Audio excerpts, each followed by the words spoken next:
The images from Parachinar, the images from Bannu, they're truly horrifying. This cancer of terror seems to be eating Pakistan from within. There have been killings in Khyber Pakhtunkhwa, there have been killings in Balochistan in recent weeks and months, and according to reports from Pakistan, 1,051 people, including 562 from security forces, have been killed this year. And it's just November, another month to go. Has this cancer of terror eaten Pakistan from within?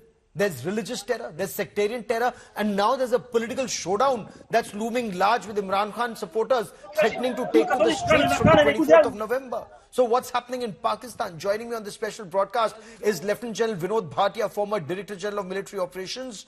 He's a former paratrooper, also Air Marshal Riazuddin Sheikh, who's an analyst who joins us from Karachi in Pakistan. Munir Memon is a Pakistani analyst who joins us on this broadcast. But Air Marshal Sheikh, sir, this violence in Parachinar, the multiple ambushes, is this a failure of security forces on ground, or is it a larger failure of the political military establishment in Pakistan, in your appreciation, Air Marshal?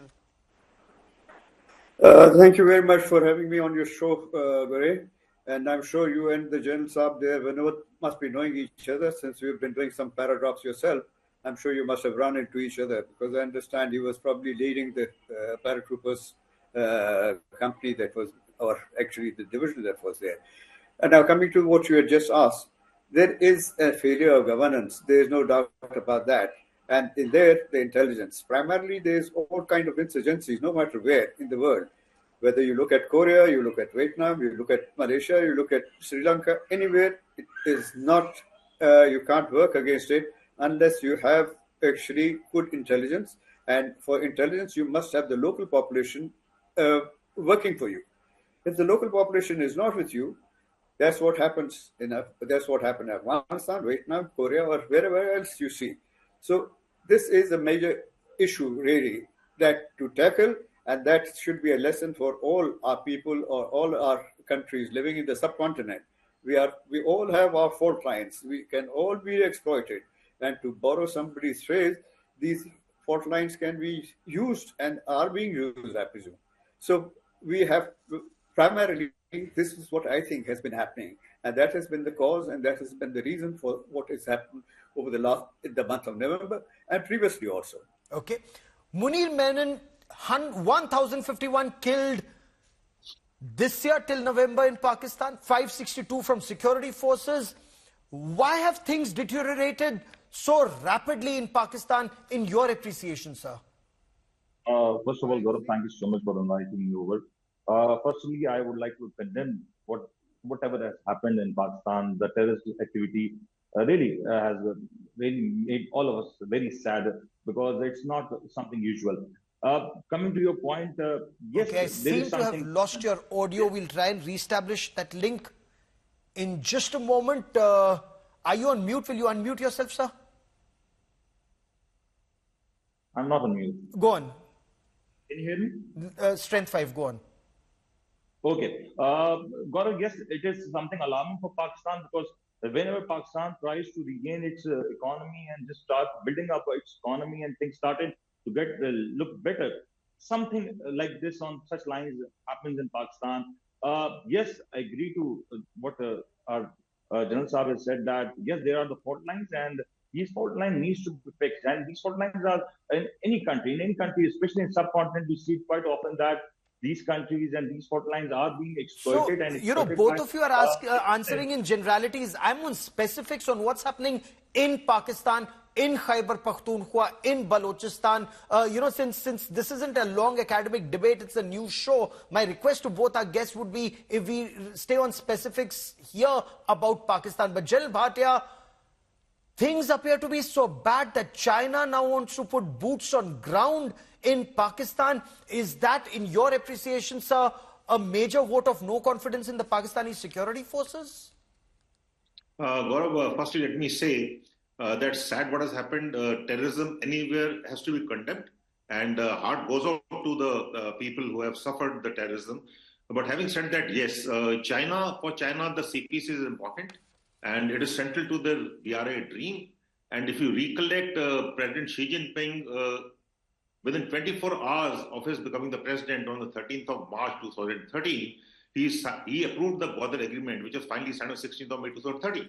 Right. So CP is very important to them. And if the security situation is bad, which it is right now, 1,000 odd dead, including security force personnel, Pakistan is worried, and Pakistan is likely to force its way to ensure that they take on the security of the Chinese assets and the Chinese interests out there. So I think China is going to be, coming into Pakistan, which is not good for either Pakistan or for South Asia or for India for that matter. And the sovereignty of Pakistan also is important.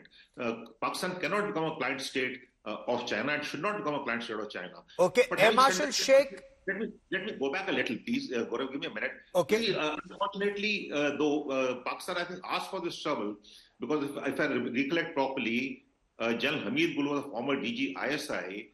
After the US withdrawal from Afghanistan in 2021, 15th August 2021, he made a statement. He said Pakistan defeated the two superpowers. They defeated Soviet Union with the help of the US, yes, and then they defeated US with the help of Taliban. What he did not say was that Pakistan would defeat itself with the help of Pakistan terrorism.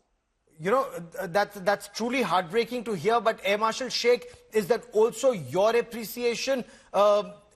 Has the Pakistan army, is it time one for another Zarb-e-Azb 2.0, or is it time for Chinese boots on ground? So I don't think there's a requirement or there's been any demand of this kind by the Chinese that they would like to place their troops in Pakistan. They have come over here for training and all. They have joint training, but I don't think there's been a demand at the moment of this kind.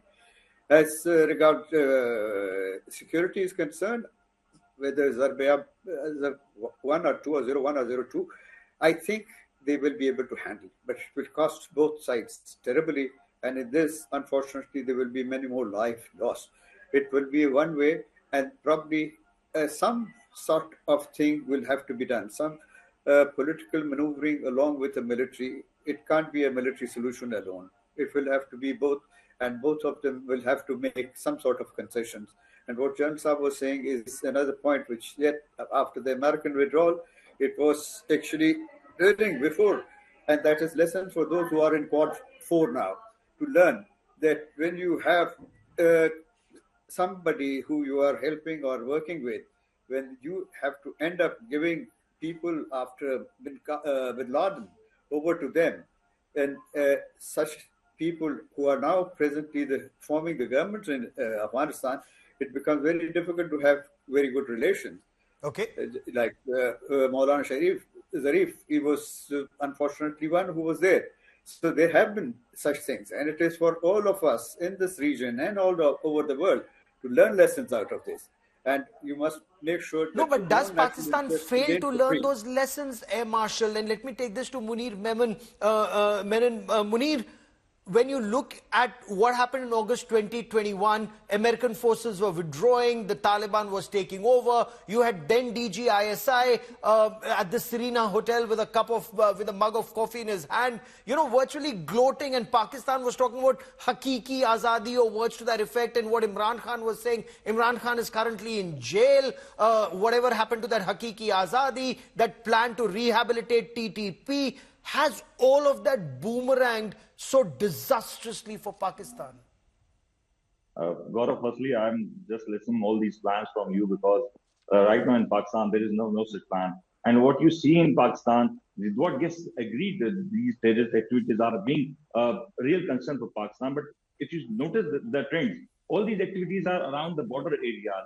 If you see the main areas of Pakistan, the city areas, if you talk about Sindh or Punjab, there hasn't been anything like that. In fact, if you also take into the notice that Ideas Defense Expo is happening in Pakistan, where more than 55 countries are participating. So if there was such a security concern, or if you see there is such a security failure in Pakistan, these 55 countries wouldn't have been in Pakistan. And this Idea Expo is happening right next to the National Stadium, Karachi, where hopefully ICC Champions Trophy event. If you are happy, we are very happy. Yes. Munir, if We are not you know, happy. if Pakistan wants to, you know, bury its head in sand like an ostrich, fair enough. You know, it's not for us to tell you what you need to do. But the We're just very ostriches concerned who are trying to neighbors, manipulate and that's the exactly why I asked. You know, losing. If you permit me, 136 incidents in 2019, 193 incidents in 2020, 268 incidents in 2021, 365 in 2022, 527 in 2023, 653 so far in 2024. These are statistics in your newspapers, which are appearing every day. Sir, if you are not alarmed by this terror, you know, well, what can anyone say? But General Bhatia, this is very, very alarming for any country. Gaurav, if you permit me, you quoted these stats. I haven't checked these stats, but I agree to you. I agree to you. But if you also look into these stats, that most of these deaths are of Pakistani soldiers. That means the Pakistani army is doing something. That means the Pakistani army is in the front line. It's not that we have just put our people into that mud and we just wait and watch. We are doing. Why don't you quote these stats that how many terrorist activities have been counted, how many terrorists have been killed? You Sir, should also I'm mention. quoting all those, that entire data is on our television screen because, you know, truly, Air Marshal Sheikh, before I bring in General Bhatia, when Taliban took over Kabul, you know, that question that I was putting to Munir, then DG ISI celebrating at Serena Hotel, Imran Khan talking about breaking shackles of slavery or words to that effect. Was Pakistan appreciating that situation? Completely wrong, sir. And, you know, the deaths have actually increased. The terror incidents have increased with Taliban in Afghanistan from 2021, 268 to 365 in 2022 to 527 in 2023 to 653 so far in 2024, Air Marshal.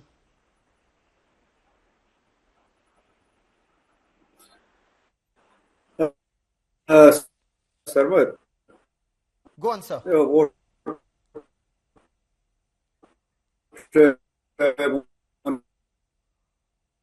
Okay, give me a moment as we try and reestablish that link with you, Air Marshal Sheikh. But General Bhatia, what do you make of this situation? Is Pakistan burying its head in sand like an ostrich, not appreciating the gravity of the situation, or are they hoping that, you know, perhaps like a pigeon they'll close their eyes and the threat would go away?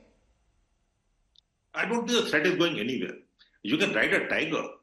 You know, you supported the Taliban, you supported terrorism all over. It's a terrorism a state policy of the Pakistani army which runs the state. And today you just, you know, can't get on the tiger now. So that's the situation bad. Pakistan today, I suppose, if I may say so, is economically weak, militarily weak because of the terrorist situation. It is administratively weak.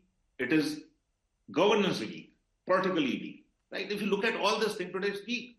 And to get over such, you know, high rates of attrition caused by terrorists, whom you yourself fed, yourself armed, yourself trained, yourself sponsored, I think it's going to be very, very difficult because there would be, you ask for trouble.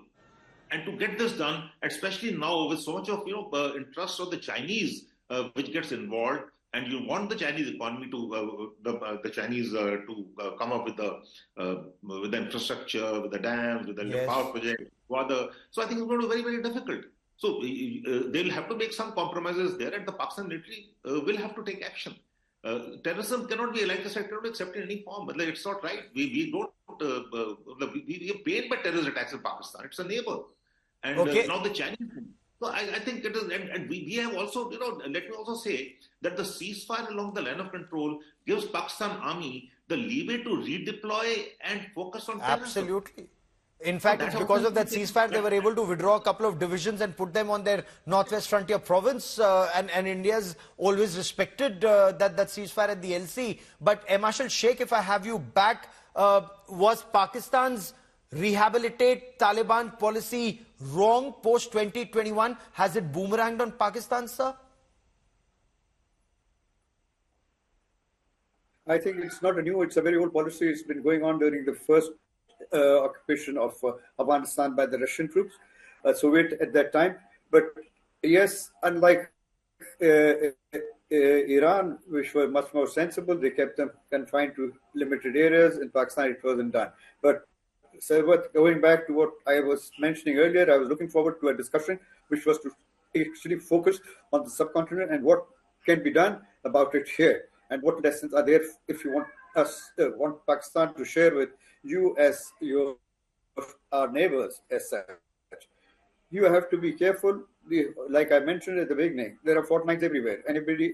Your friends and foe can all exploit it. So you got to be careful about that. And here we Okay. No, I completely take that point. Nearly half the world. I completely take that point, sir, that there are fault lines that can be exploited by hostile forces. But, in India's case, at least the country unites to combat it. At least that's what we've seen so far. And that is why perhaps we've been able to do a little better, that we wake up to the crisis and tackle it. Is Pakistan going to wake up? That remains the big question. For joining me, Air Marshal Sheikh, Munir Menon and General Bhatia, many, many thanks. I've run out of time on this part of the show, but this is a story we'll be tracking very closely.